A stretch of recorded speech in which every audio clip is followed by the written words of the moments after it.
中国用了几十年的时间吃透了乌克兰技术，但却留下了一大遗憾，到底是什么呢？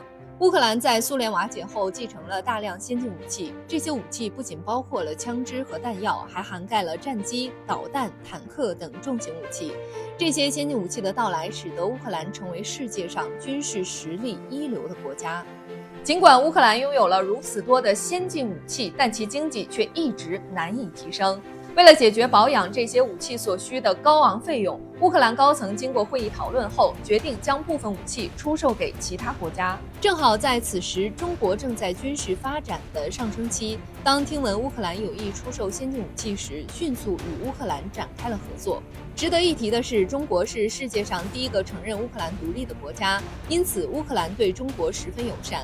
乌克兰不仅将武器卖给了中国，还以低价向中国出售了相关技术。当时的中国经济并不富强，但仍然毫不犹豫地购买了乌克兰的第一艘航母瓦良格号，并连同相关技术一同交付给了中国。通过与乌克兰的合作，中国第一次真正深入了解了航母的建造和运用，为后来的3艘航母的发展提供了宝贵的经验。中国在乌克兰买来了中国的第一艘航母瓦良格号，并连同技术也一同打包给了中国。那么除了瓦良格号，中国还购买了哪些武器呢？除了航母，中国还购买了燃气轮机。燃气轮机作为一种能够为大型水面舰艇提供巨大能力的设备，在当时的中国海军发展中具有重要意义。中国在这方面的研究一直处于瓶颈阶段，因此当看到乌克兰有相关设备出售时，中国迅速采购了这些燃气轮机。一旦燃气轮机到达中国，我们立即开展了对其进行深入解剖和研究的工作。经过专业人员的长时间探索，我们成功提高了燃气轮机的热效率，并降低了排放，最终成功研制出了国产的燃气轮机。这项成果不仅在军事领域展现出了超强的效果，也为中国海军的发展注入了强大的动力。除了大规模购买武器装备，中国还高薪聘请了许多乌克兰的军工业技术人员。截至2006年，中国共聘请了2000多名专家为我国服务，其中包括许多乌克兰军事专家。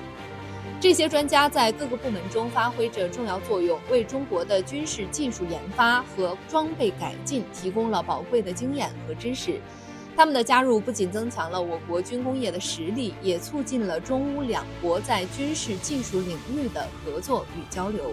表面上看，中国与乌克兰的合作十分顺利，但是中国也留下了一大遗憾。那么中间到底发生了什么样的事情呢？中国花几十年吃透乌克兰技术，但没有引进图160，留下一大遗憾，这到底是怎么一回事呢？这个遗憾就是中国始终没有引进乌克兰的图160战略轰炸机。苏联刚刚瓦解，乌克兰就得到了10几架图160。这款轰炸机具有超强续航，还可以搭载核导弹。如果中国能够引进图160，不仅可以在核武器方面得到提升，还可以在国际舞台上站稳脚跟。